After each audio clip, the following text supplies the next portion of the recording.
On ne peut pas sortir ensemble si je te bats à Clash Royale. Déjà, c'est impossible parce que j'étais 36e mondial dans le mode rétro royal en jouant toujours ici la pire win condition du jeu qui est le golem. Et moi, ici, ce qui m'intéresse, c'est pas de te battre, mais c'est de trouver le nombre total de decks possible dans le mode rétro royal.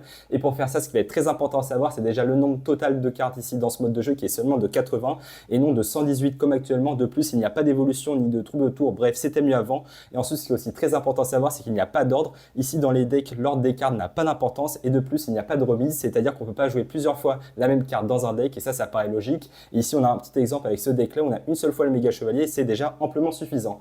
Et donc pour trouver le nombre total de decks ici dans le mode rétro royal, on va utiliser un outil mathématique qu'on appelle les combinaisons, qui correspond au nombre d'agencements ici sans remise et sans ordre. Bref, ça correspond parfaitement à la situation. Et donc voici ici l'outil mathématique qui se lit K parmi N. Et ici on a la formule qui peut faire d'ailleurs un petit peu peur étant donné qu'il y a pas mal de lettres et aussi des points d'exclamation.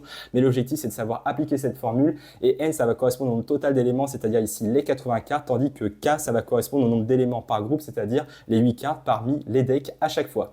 Et donc si on va appliquer la formule en remplaçant n par 80 tandis que k on va le remplacer par 8, on va voir que le nombre total de decks va être égal à 8 parmi 80, c'est-à-dire ici 80 factoriel divisé par 8 factoriel, le tout multiplié par 80 moins 8 factoriel. Et donc au final le nombre total de decks possible dans ce mode de jeu, ça va être seulement deux têtes de à peu près 28 987 537 000 decks possibles. Et bien sûr quand je joue à Clash Royale, il faut à chaque fois que je tombe contre du logbait malgré le nombre immense de decks possibles.